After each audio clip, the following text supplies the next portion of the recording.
void of any charts, any kind of examples, any kind of distractions, because I want you to think about the characteristics that I'm outlining here.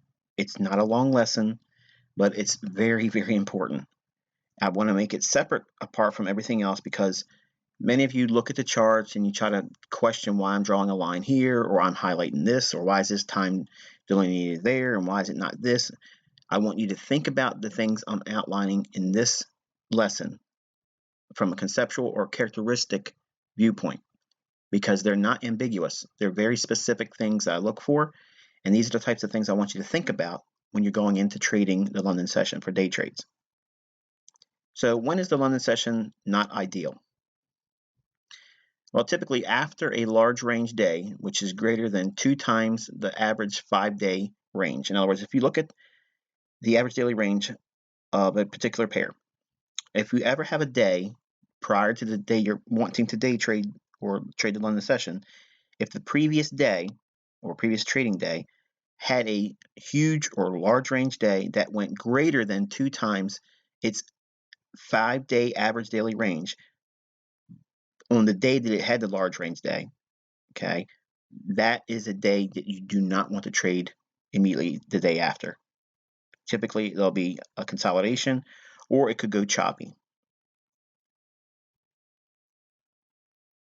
After a series of 3 consecutive up closes on a daily chart, you want to avoid trading longs, at least in the London session, because typically you can get a retracement that could be rather deep, creating a down close day on a candle on the daily chart, or a really long wick intraday, and then maybe continuing in the direction of the 3 consecutive up closes. But generally, after 3 up closes, you're going to either get a pause or a retracement lower.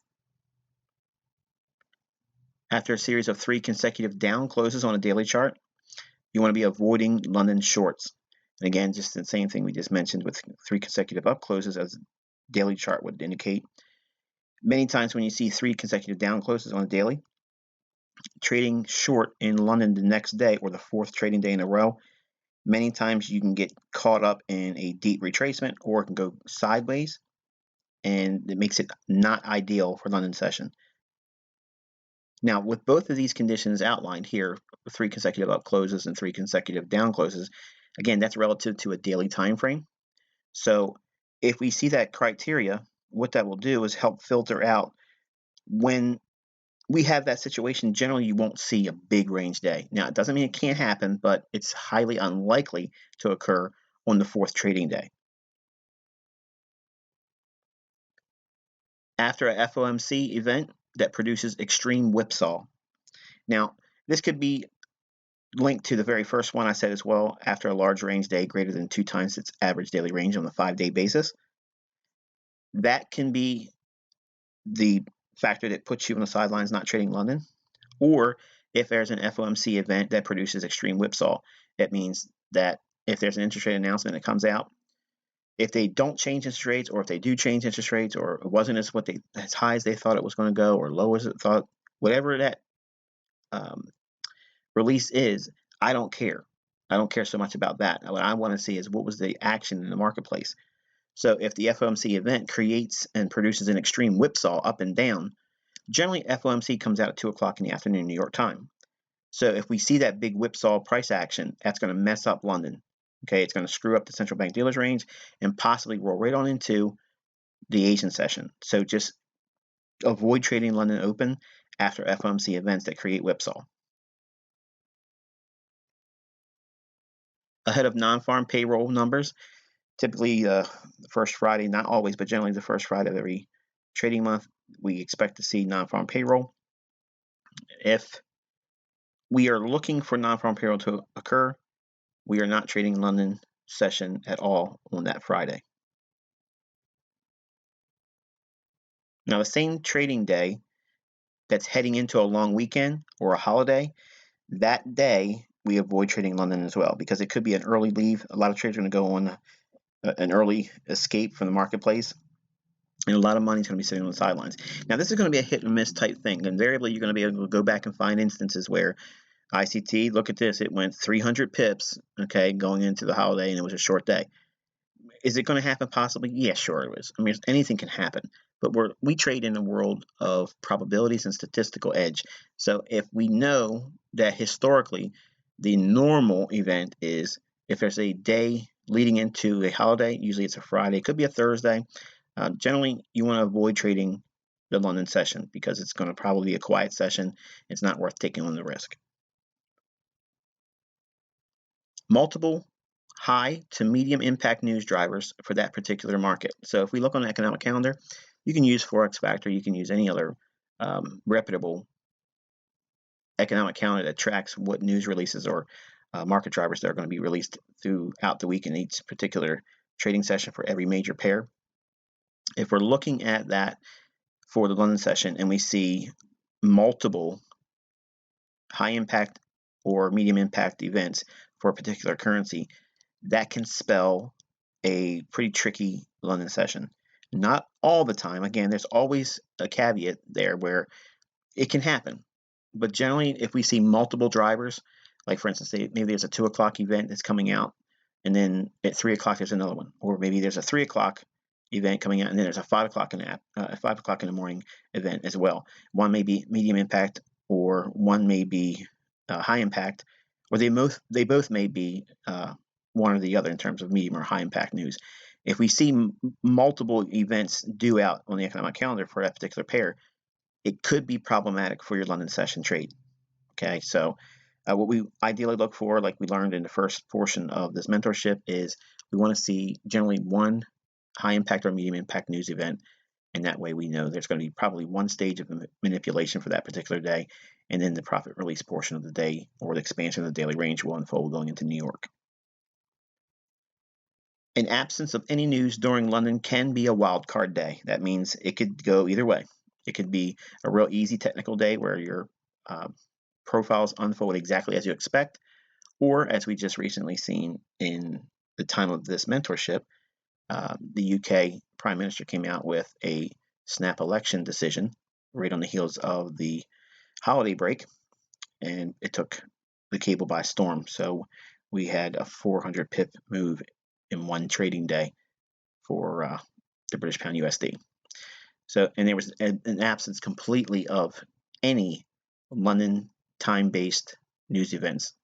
So it was sprung on the market last minute, and then that was the result. So there's always some kind of a black swan, unexpected, didn't see it coming curveball. And that was one we just seen while we were doing the mentorship.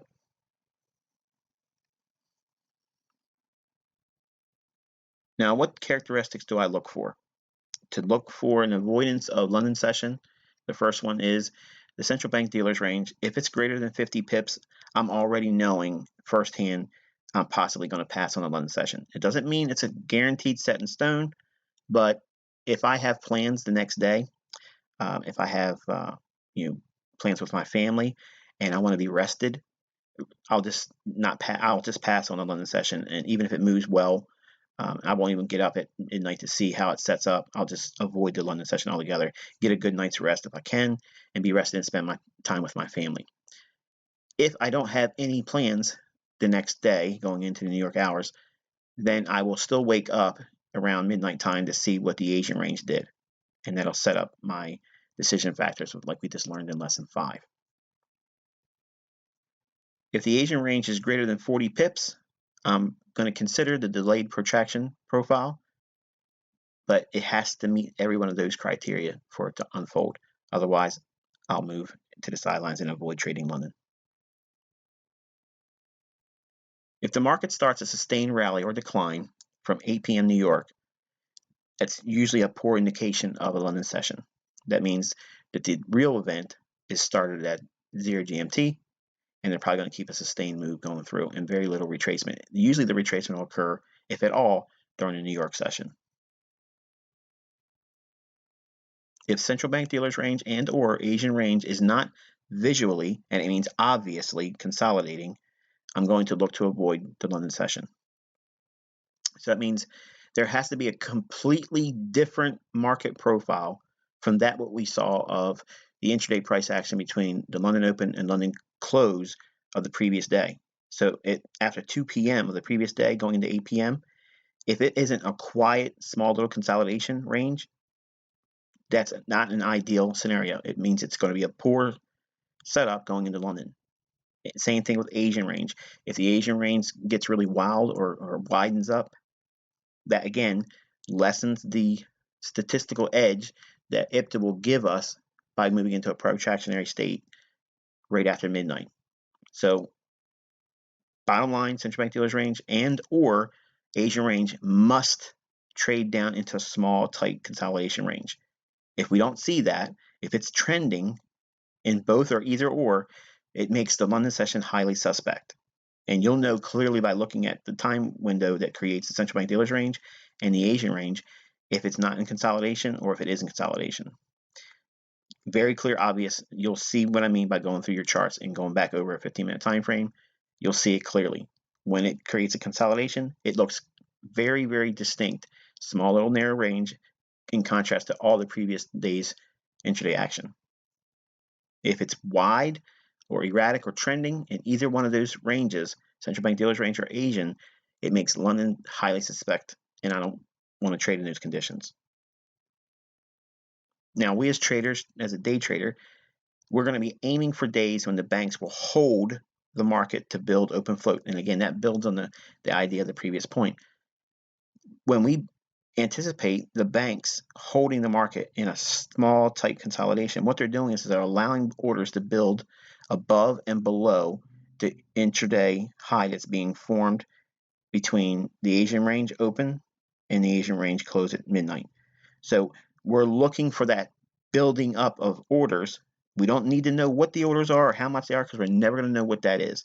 But we can see it indicated in how they maintain a very narrow price range through central bank dealers range time window and the Asian range. Again, if it's not clear, if it's not obvious in a small, tight range, it's probably going to be an ugly London session, and you're not going to see a clear manipulation cycle or protractionary state. If the market is trending from 8 p.m. New York, generally this is going to create London sloppiness. That means the move is most likely occurred at the beginning of 0 GMT, 8 p.m. New York time, and it's going to keep on rolling through until we see the New York session. So again, we don't want to see an Asian session trending environment for an ideal London entry. When the market is conditioned for London slop, as we just described in the previous point, sleep in, trade New York. That means if any of these things that we've mentioned so far are there, that means that the London session is going to be sloppy. If it's going to be sloppy, does that mean it's a high probability condition? Absolutely not. We want it to be so slanted in our favor, and that means not trading every day. Every single trading day will not have the recipe for a clear profile as we described in lesson 5. But when we see these characteristics here, it lends very well for us to weigh whether or not we're going to be participating in London. Or if we do participate in London and we just second guess it and we have to see it for ourselves by experience, trade with very, very, very little risk because you're probably going to regret doing it. Accumulation, manipulation, and distribution is the business of intraday trading. That's all it is. Intraday is the short-term horizon where banks can manipulate and knock people out, push in orders, facilitate false sentiment ideas. So what we're looking for is these orders to accumulate in the marketplace. We don't necessarily know how many orders are above and below these consolidations that we look for in the central bank dealers range and Asian range. But we know based on our directional bias from the daily chart and 4-hour with using the PD array matrix and the IPTA data ranges, where price will most likely draw to on the higher time frames. So if we know that and we're bullish, we can anticipate the next stage, which is manipulation, taking the price lower down into an area where traders will be induced to sell or get knocked out of premature entries that are already long. They're going to unseat those positions. Then they distribute those positions they've accumulated going long near the low of the day, near the high of the day at London close or late New York. That's the model we're trading off of. That's what we're looking for. So if we don't have clues or fingerprints, if you will, to lend to these ideas being in price, it's not ambiguous. It's not a guessing game. It's not, well, I wonder if it's going to do this or I wonder if it's going to do that. No, we know exactly what we're looking for. There's hallmark, trademark characteristics that make these London session entries perfect and ideal. And it's based on the criteria we've given you for the central bank dealers range and the Asian range. There are specific things that you look for. If they're not present, you do not have high probability conditions to trade in. If they are, as we were describing here, and you take the trade, or you take a supposed bullish order block or a supposed turtle soup or something, okay, and you lose money, now you know why.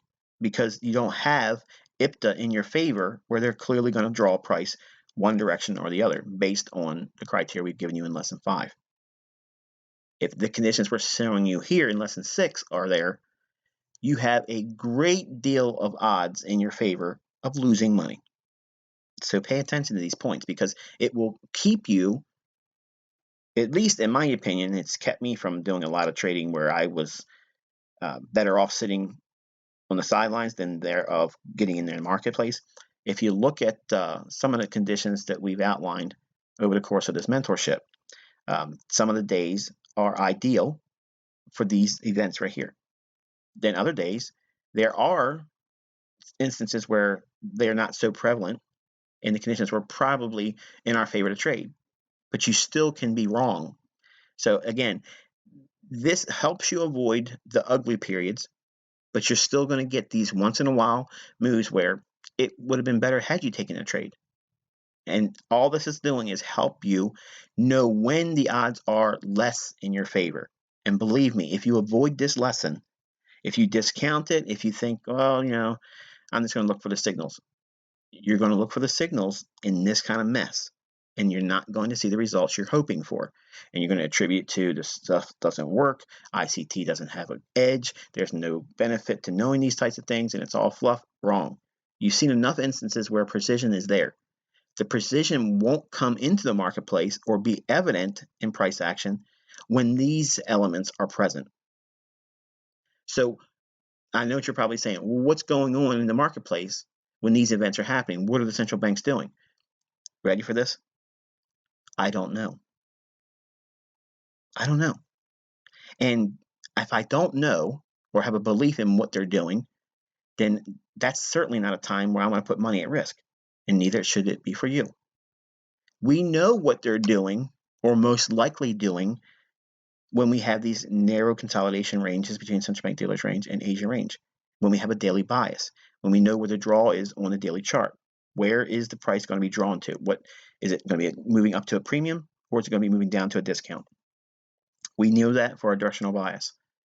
Having that, applying it to our London session, if we can find the standard normal protraction profile or the delayed profile in that direction of the day, we got it licked.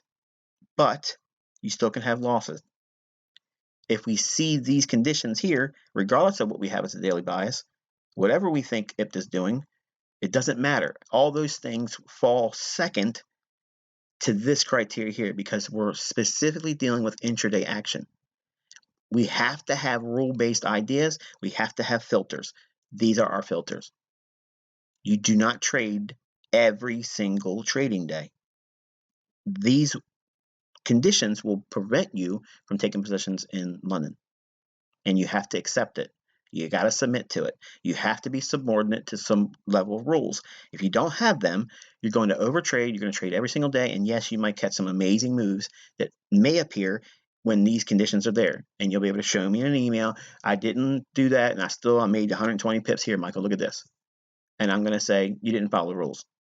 You're going to get mad. You're going to be offended, but I'm telling you up front, if it looks like this and you traded in London and you make money, I don't want to know about it because all you're doing is just saying you did not follow the rules.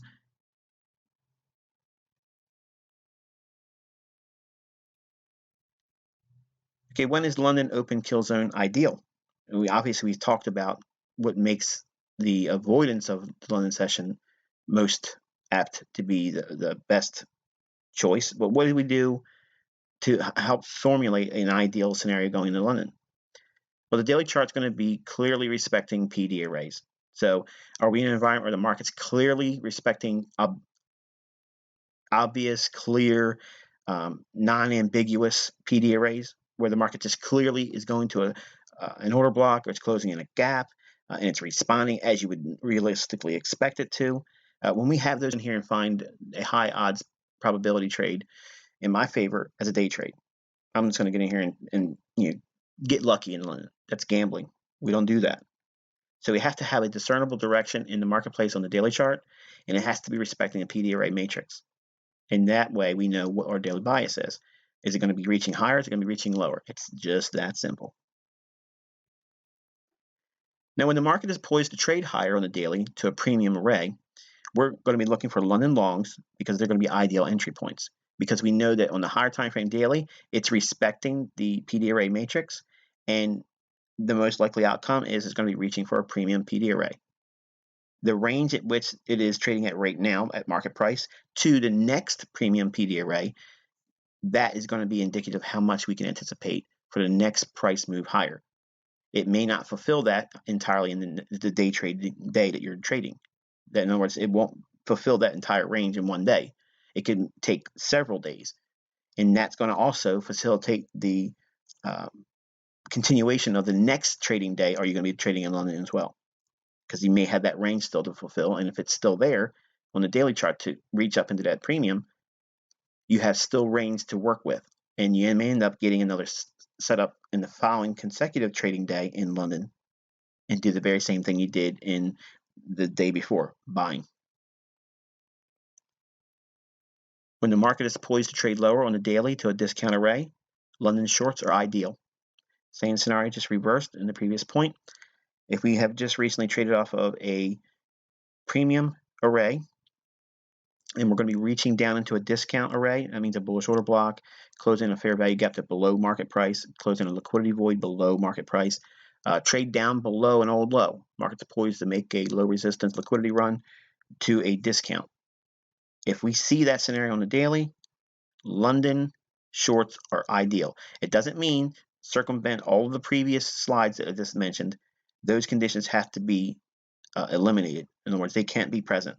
Even in this condition here and the previous point as well, as it relates to premium arrays, either one of these conditions can be canceled out if we've seen the conditions that we just shown in the previous two slides. When the daily range has not recently exceeded its 5-day average daily range, an expansion day is due to form. So in other words, if you study average daily range, and you can do several studies like this, you can look at every single day, what's the expected average daily range on a 5-day basis, and what is the actual 5-day average daily range at the close of the day. And keep a running log of that, of the pairs that you trade. This is the reason why you don't want to be trading 20 pairs, because you can get really tuned in to your pair or pairs, if it's just two, by doing these types of things. Because when the average daily range of the last 5 days is factored, not every single day will the average daily range be met. Many times it'll be just below it, or not even much more than half of the average daily range if we're in a quiet period. But if we have traded several days and the previous day has not seen or exceeded, and it doesn't mean it has to go 2 times the average daily range on a 5-day basis, but it has yet to trade above the average daily range on a 5-day basis the previous day, and you're bullish, you have a really good chance of having a large range day the day of your trade, and we don't have the conditions in the previous two slides that would cancel out London. If we have all those things present and we can see the profile unfolding that we learned in lesson 5, you have the highest probability of a big expansion day, because the 5-day average daily range has not been traded to or exceeded in the previous day. So we have a condition of volatility that's low, and the average daily range many times will be either 1.5 or maybe even 2 times the 5-day average daily range in instances where we can get a big range day. You don't need very many of those over the course of a month to erase a lot of the screw-ups that you'll make if you try to trade every single day. You don't want to take your big winning day and use that to remove all of the stupid trading days. In other words, avoiding the previous 2 slides conditions and still trying to force a trade and trying to show, the community in the mentorship, or show the internet that you're smart, or you outdone what was necessarily the ICT rules. You were able to find a setup. Don't do that. Okay, you're not going to impress anyone. You're certainly not going to impress me, and it may not be important to you. But I can tell you, if you stick with these rules, you're going to do better than if you don't. But know that when we have these big range days, that's the cream. That's the bonus for the month. Okay, when we catch these big range days, you don't want to be trading every single day, because you're going to get small little singles, drawdown days, drawdown days, drawdown days, and then when you get a good win, it doesn't really show as a win, because you have all these small little singles that are erased by a loss, a loss, a loss. So you're treading water, and then all of a sudden you have a normal trading win, and it won't register that much in terms of your equity growth. It will require you to use the big range days to show all your profit. And if you look at a 20-day study of every trading month, if you trade it every single day, you're going to see that your results are skewed in such a way that if you're profitable, if you take out your largest profitable day, you probably aren't making money. You don't want conditions like that in your equity growth. Okay, you want to show a smooth equity growth line by ferreting out the times when you don't want to be trading. Because if you can take the periods of drawdown probability out of the equation, or at least do your best to remove it, then you stand a better chance of trading when it's in ideal scenarios. So you really slant yourself to high probability conditions. So while you still may suffer losses, and you still absolutely will, the larger losses will hopefully be avoided, because you're forcing yourself in a rule-based idea. That way, you'll have singles, doubles, 3-to-1 wins, and then when you get these really big, huge runners, and you're able to position yourself in London and you let them go, that will push your equity return for the month way over your average. If your average is like 8 to 10% for the month, if you catch a big average daily range, big move, and you hold on to it for the whole day, many times that'll push you 10, 15% more for the month than your normal return. And there's a way of standardizing your monthly return, but you have to start with these rule-based ideas. So as we learn more things, we start applying them to our live sessions. We start applying them to our exercises and drills, and when we practice. So when we have these things, we go through a specific criteria, a list of rules, and eliminate certain trading days, and you'll know why we're not trading those days. Versus if I say I'm not trading today, and you're left scratching your head saying, well, why is he not trading today? What makes this day any different from the other? Now you're going to know. So if I say I'm not trading today, you'll know why I'm not trading it, and you won't get upset. You won't be offended. You won't think I'm trying to go to the beach the next morning and I'm just trying to get some sleep. You'll know why. There's a real reason why, and it's consistent. It's not something that takes a great deal of mental acrobatics to understand. These are very simple things to understand when you look at the price. Study it. Go back and look at several months of data. And I don't care what pair you look at. If you see these things in the marketplace, it's highly unlikely they're going to get a clean London session. And that's what we want. We want to trade when the market has a clear squeeze on volatility, they're holding it in consolidation, and they're letting the order stack up. We know where the market's going to want to go on a daily chart. How many times have you seen over the course of the last 6-7 months where I'm calling the market on the daily chart? It's almost 98% accurate. It's ridiculous, okay? So when we apply these ideas and we ferret out all the times when the conditions we showed in the 2 previous slides are there, we're going to miss some moves, and that's fine. We don't care about that. But we're leaning ourselves heavily in basically the salad days, the easy trading days, okay? And we're moving now into a framework where I actually trade with these types of things. So I don't trade every single day. And there's going to be times now going forward in our mentorship when we have these conditions there. I'll let you know in the forum. This is not a high probability day. We will be sitting on the sidelines waiting for new events or waiting for New York session. So now you have a clear reason why I won't be taking certain participation in trading days, and you'll know what you're going to be learning from not doing it, and we'll see many instances where it will help protect us from taking what would otherwise be a losing trade in London. So hopefully you found this lesson insightful. I know it's not exciting, it's not sexy, it doesn't have all kinds of charts, but it's one of those ones that require you to think. It's one of those it's one of those lessons that helps you build a winner's mindset. You have to have rules. You have to. And the best rules are the ones that help you stay out of the marketplace, because everybody can get in the marketplace. There's no shortage on reasons to get into a trade, because everybody can come up with one. They make books about it all day long. Every bookshelf in the bookstores have some reason why you need to be a buyer or seller based on something. But very little is written about how do you know when to stay out of the marketplace. That's what this lesson is giving you. So here's one of the beautiful elements to it. I don't care if you're a position trader at heart, a swing trader at heart. I don't care if you're a one-shot, one-kill trader.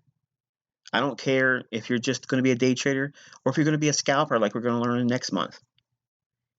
The criteria I just gave you here will save your backside regardless of what trading discipline you have. Because if you're going to be executing and trying to trade with the London session as your means of entry, if it looks like these two previous slides, you want to wait. Just wait until a better technical picture. And when you get it, you'll have no problem taking your entry, and you'll be much more fortified in knowing that you have all the odds that you could possibly have reasonably, in your favor. And that's where you want to live as a trader. You want to be in the market when it's highly favored on your side of the marketplace. You want to be on side, not off side. And the way I've learned over a long period, and these are lessons that I had to learn painfully, very painfully, because I'm stubborn. I want to do things the way I want to do things. And if someone tells me I shouldn't do this, I'm going in doing that very thing. You know what it's like. The sign says on the lawn, don't step on the grass. I'm doing the jig on it. I'm dancing all over it, moonwalking on it. Not because I'm ignorant, I'm trying to be rude. It's just, that's my nature. It's human nature to do the very things you know you're not supposed to do. So you have to have these rule-based ideas. So that's why there's no charts in this. There's no, let me show you examples of this. Okay, it's rules. It's 100% rules. And I'm going to leave it up to you to have this created as a checklist. I'm not going to give you a checklist that has this stuff because I want you to write it in your own handwriting. Once you write it out, subconsciously, you're going to retain that. And then every day, you're going to refer to it. When you look at the marketplace in the previous two slides, if those conditions are there, you already know probability has fallen off the table and it's not likely to be an easy trading session for London. Now think about that. That's very, very empowering. It also gives you context.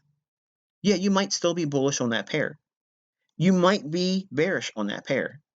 But when you don't have the conditions in favor for technical symmetry, where you can expect and clearly anticipate the manipulation on the central banks, when they reprice higher and go into a protractionary state, we're entering in that. If we don't have the framework to clearly see when they're going to do that, what are we doing in the marketplace then? What everybody else does, gamble. And gamblers sometimes make money, but gamblers rarely make a living. With that, wish you good luck and good trading.